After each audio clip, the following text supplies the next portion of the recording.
మన ప్రభువును రక్షకుడైన యేసుక్రీస్తు నామమున మీ అందరికీ నా వందనాలండి.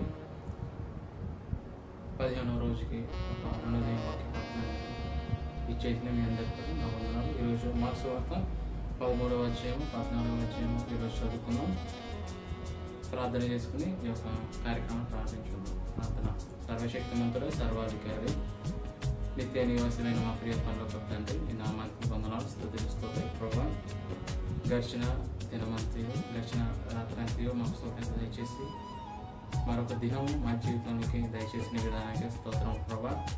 ఈ దినము తండ్రి మార్క్స్ వార్త 13వ అధ్యాయం 14వ అధ్యాయం చదువుతుండగా మీ తోడు మీ సహాయం పంపించుకున్నాడు. ఈ కార్యక్రమాన్ని ఆది నుంచి అంతం వరకునైనా మీరే నడిపించినాడు. మా ప్రియుడు రక్షకుడైన యేసుక్రీస్తు నామములో ఈ ప్రార్థన సమర్పిస్తున్నాం తండ్రి. వార్త 13వ అధ్యాయం. ఆయన దేవాలయంలో నుండి ప్రవేశించుండగా ఆయన శిష్యులలో ఒకడు బోధకుడా, ఈ రాళ్ళు ఎలాంటివో, ఈ కట్టడం ఎలాంటివో చూడమని ఆయనతో అనేను. అందుకు యేసు, ఈ గొప్ప కట్టడం చూచుచున్నవే, రాతి మీద రాయి ఒకటైనాను ఇక్కడ నిలిచి ఉండకుండా పడద్రోయబడినని అతనితో చెప్పాను. ఆయన దేవాలయం ఎదుట ఒలీవ కొండ మీద కూర్చుని ఉండగా పేతురు, యాకోబు, యోహాను, ఆంద్రెయ అనువారు ఆయనను చూచి, ఇవి ఎప్పుడు జరుగును? ఇవన్నీ నెరవేరు గోవు కాలమునకు ఏ గుర్తు కలుగును? అది మాతో చెప్పమని ఆయనను ఏకాంతమందు అడగగా యేసు వారితో ఇట్లో చెప్పసాగను, ఎవడను మిమ్మల్ని మోసపుచ్చకుండా చూచుకొనడి. అనేకులు నా పేరట వచ్చి నేనే ఆయనని చెప్పి అనేకులను మోసపుచ్చేదరు. మీరు యుద్ధములను గూర్చి యుద్ధ సమాచారం గూర్చి వినప్పుడు కలవబడతాయి. ఇవి జరగవలసినవి కానీ అంతము వెంటనే రాదు. జనము మీదకి జనము, రాజ్యం మీదకి రాజ్యము లేచును. అక్కడక్కడ భూకంపములు కరువులు వచ్చును.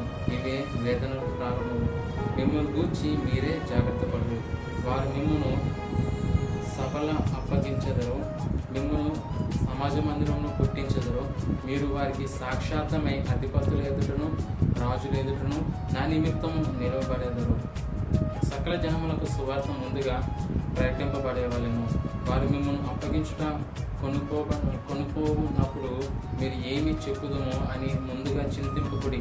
ఆ గడియలోనే మీకేది ఇవ్వబడునో అదే చెప్పువాడు పరిశుద్ధాత్మీయ కానీ మీరు సహోదరుని తండ్రి కుమారుని మరణముకు అప్పగింతురు. కుమారులు తండ్రుల మీద పేర్చి వారిని చంపించరు. నా నామము నిమిత్తము అందరి చేత మీరు ద్వేషింపబడుదురు. అంతము వరకు సహించిన వాడే రక్షణ పొందును. మరియు నాశనకరమైన ఏ వస్తువు నిలువరాని స్థలమందు నిలుచుట మీరు చూసినప్పుడు చదువువాడు గ్రహించునుగాక.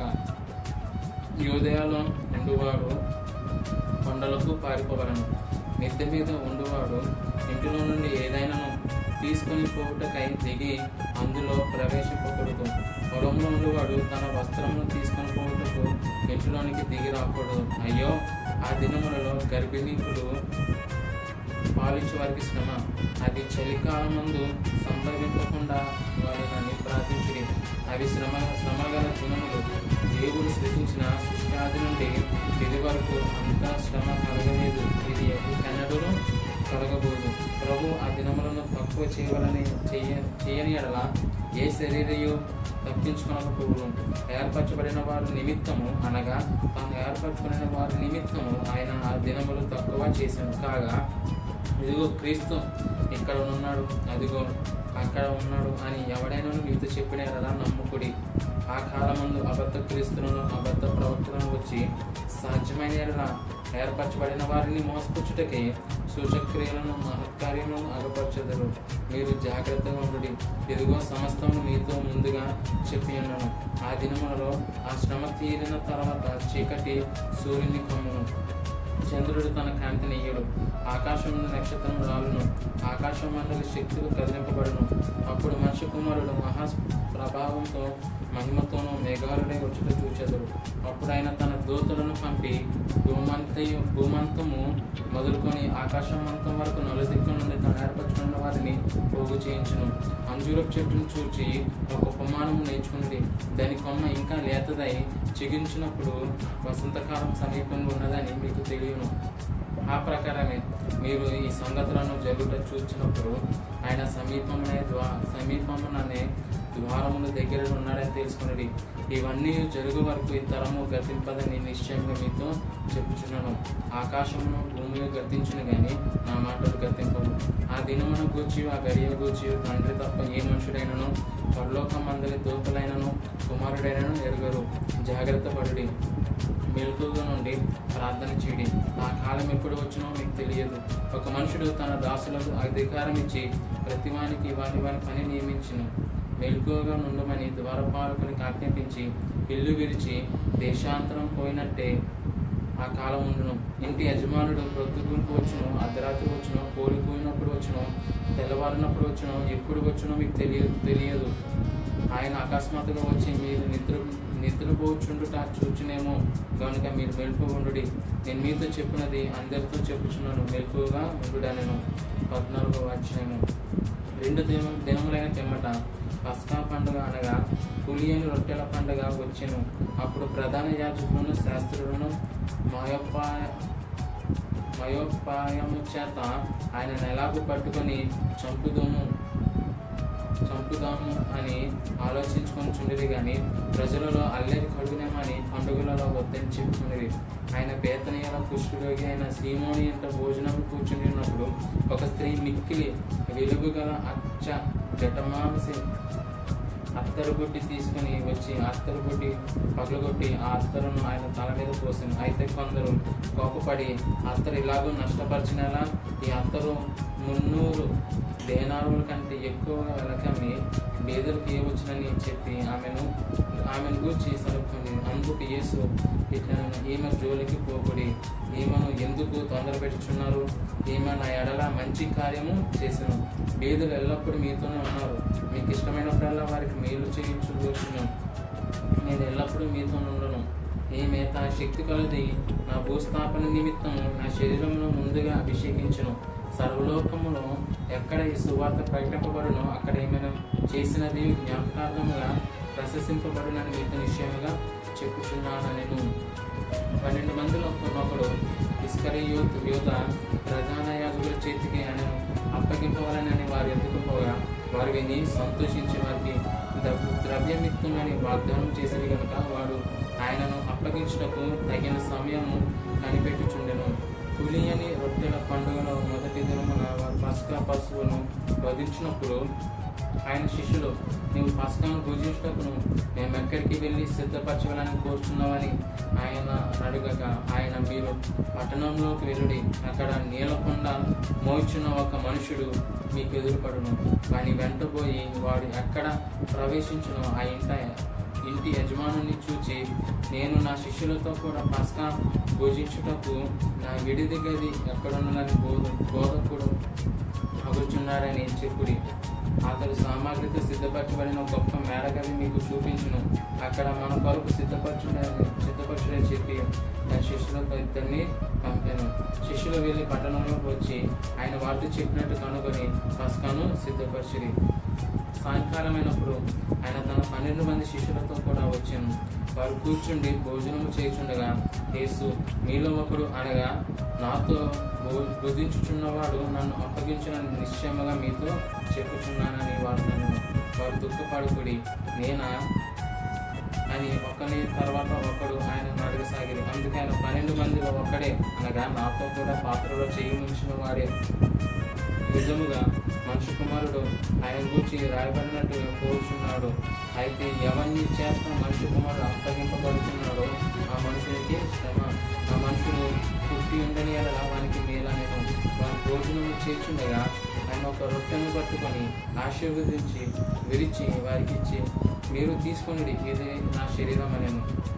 పిమ్మట ఆయన గిన్నె పట్టుకొని కృతజ్ఞతాస్తుతులు చెల్లించి దాని వారికి ఇచ్చెను. వారందరూ దానిలో త్రాగిరి. అప్పుడు ఆయన, ఇది నిబంధన విషయమై అనేకుల కొరకు చిందింపబడుతున్న నా రక్తము. నేను దేవుని రాజ్యంలో ద్రాక్షరసము కొత్తదిగా త్రాగు దినము వరకు ఇకను దానిని త్రాగనని మీతో నిశ్చయముగా చెప్పుచున్నానని. అంతటా వారు కీర్తన పాడి ఒలీవ కొండకు వెళ్ళి, అప్పుడు యేసు వారిని చూచి, మీరందరూ అభ్యంతర పడెదరు, గొర్రెల కాపరిని కొట్టుదును, గొర్రెలు చెదిరిపోవును అని రాయబడి ఉన్నది కదా. అయితే నేను లేచిన తర్వాత మీకంటే ముందుగా గలిలయకు వెళ్ళేదనను.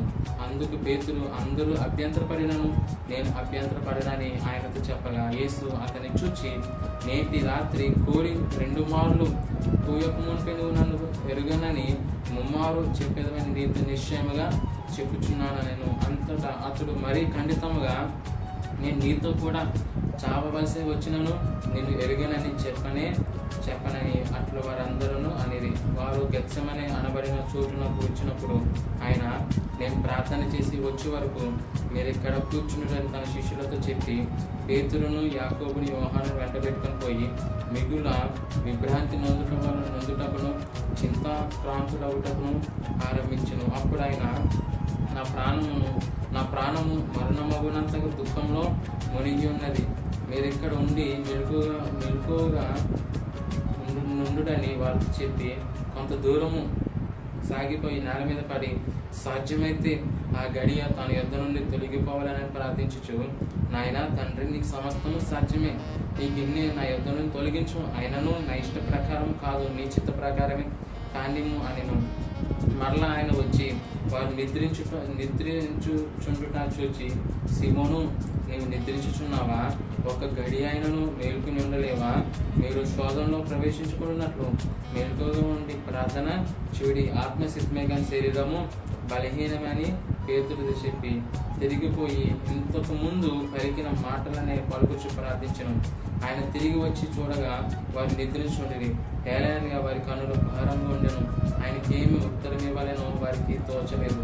ఆయన 3వసారి వచ్చి, మెరిక నిద్రపోయి అలసటి తీర్చుకున్నది, ఇక చాలును, గడియ వచ్చినది.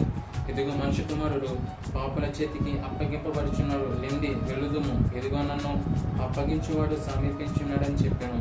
వెంటనే ఆయన ఇంకను మాట్లాడుచుండగా 12 మంది శిష్యులలో ఒకడైన ఇస్కరియోతు యోధ వచ్చెను. వానితో కూడా బహుజనులు, కత్తులు, గుడియలు పట్టుకొని ప్రధాన యాజకుల యొద్ద నుండి, శాస్త్రుల యొద్ద నుండి, పెద్దల యొద్ద నుండి వచ్చిరి.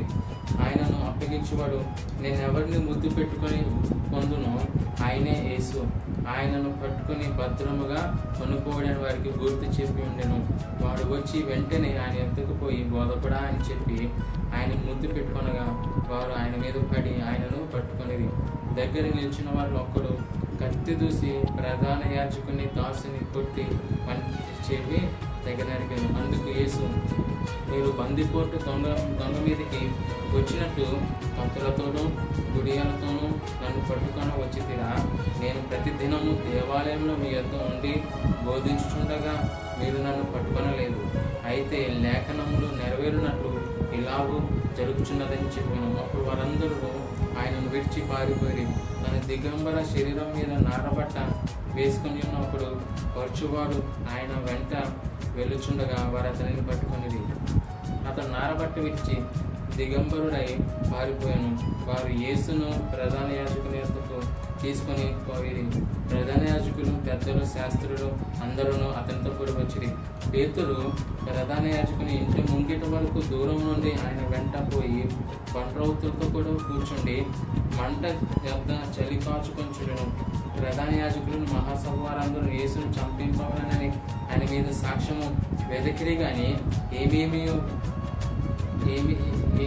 వారికి దొరకలేదు. అనేకులు ఆయన మీద అబద్ధ సాక్ష్యం పలికినను వారి సాక్ష్యంలో ఒకదానికొకటి సరిపడలేదు. అప్పుడు కొందరు లేచి చేతి పని అని దేవాలయంలో పడగొట్టి 3 దినములలో చేతి పని కానీ మరి యొక్క దేవాలయంలో నేను కట్టుదనని వీడు చెప్పుచుండగా వింటేమని ఆయన మీద అబద్ధ సాక్ష్యం చెప్పిరి, కానీ అలాగైనను వీరి సాక్ష్యము సరిపడలేదు. ప్రధాన యాజకుడు వారి మధ్యన నిలిచి ఉత్తరమేమీ చెప్పవా? వీరు నీ మీద పలుకుచున్న సాక్ష్యం ఏమని యేసుని అడిగారు. అయితే ఆయన ఉత్తరం ఏమీ చెప్పక కోరుకున్నాను. తిరిగి ప్రధాన యాజకుడు, పరమాత్మని కుమారుడైన క్రీస్తువు నీవేనా అని ఆయన అడగగా యేసు, అవును నేనే. మీరు మనుష్య కుమారుడు సర్వశక్తిమంతుని కుడిపార్శ్వమున కూర్చుంటుటయు ఆకాశ మేఘారుడై వచ్చుటయు చూచేదని చెప్పాను. ప్రధాన యాజకుడు తన వస్త్రము చింపుకొని, మనకు ఇక సాక్షులతో పనేమి? ఈ దేవదూషణ మీరు విన్నారు కారా? మీకేమి తోచున్నదని అడుగు వారందరూ మరణముకు పాత్రుడని ఆయన మీద నేరస్థాపన చేసి కొందరు ఆయన మీద ఉమ్మ వేసి ఆయన ముఖమునకు ముసుగు వేసి ఆయనను గుర్తుచు ప్రవచింపమని ఆయనతో చెప్పసాగిరి. బంట్రౌతులను ఆయనను అరచేతులతో కొట్టి పట్టుకునేది. పేతురు ముంగిట క్రింది భాగంలో ఉండగా ప్రధాన యాజకుని పనికెత్తలలో ఒకత్తి వచ్చి పేతురు చలి కాచుకున్నట్లు చూచెను. అతనిని ధ్యానించి చూచి, నీవును నజరేయుడగు ఆ యేసుతో కూడా ఉండినవాడు కావా అనెను. అందుకు అతడు, ఆయన ఎవడో నేను ఎరుగనను, నీవు చెప్పినది నాకు బోధపడలేదని చెప్పి నడవలోనికి వెళ్ళాను. అంతటా కోడి కూసెను. ఆ పనికెత్తి అతను చూచి, వీడు వారిలో ఒకని దగ్గర నిల్చున్న వారితో మరలా చెప్పసాగిను. అతను మరలా నేను కాననేను. కొంతసేపు అయిన తర్వాత దగ్గర నిల్చున్న వారు మరలా పేతురును చూచి, నిజముగా నీవు వారిలో ఒక్కడువు, నీవు గలిలయుడు కదా అనేది. అందుకు అతడు, మీరు చెప్పుచున్న మనుషుడిని నేను ఎరుగనని చెప్పి చెప్పించుకున్నటకును ఒట్టు పెట్టుకున్నటకును మొదలుపెట్టాను. వెంటనే రెండవ మారు కోడి కూసెను గనుక కోడి 2 మార్లు కోయకముంటూ నన్ను ఎరుగనని ముమ్మారు చెప్పేదమని యేసు అతను తనతో చెప్పిన మాట పేతురు జ్ఞాపకమునకు తెచ్చుకొని తలపోయిచు పేర్చెను. దేవుడు యొక్క వాక్యాన్ని దీవించి ఆశీర్వదించిన యొక్క ప్రార్థన చేసుకొని ఈ యొక్క కార్యక్రమం ముగించుకున్నాం. మమ్మల్ని మిక్కిలిగా ప్రేమించిన మా ప్రియపట్ల తండ్రి, ఈ నామములో నా ప్రభు, ఈ దినము మార్క్స్ వార్త 13వ అధ్యాయము 14వ అధ్యాయము చదవడానికి ఇచ్చిన కృపకే స్తోత్రం తండ్రి. ఈ దినం అంతే మేము చేస్తున్న ప్రయత్నాలు, ప్రయాణాలు, పనులు, అన్ని విషయాలు మీ తోడు మీ సహాయం మాకు అందించమని అడుగుతూ, తిరిగి రేపు ఉదయం 5 గంటలకి అరుణోదయ వాక్య పట్టణాలు మళ్ళీ మిమ్మల్ని పరిశీలన కృప మాకు అందించమని అడుగుతూ, సమస్తం మీ చేతిలో అప్పించుకుంటూ మా ప్రియుడు రక్షకుడైన యేసుక్రీస్తు నామములో ఈ ప్రార్థన సమర్పిస్తున్నాం. అంటే ఆమేన్. మీ అందరికీ నా వందనాలు.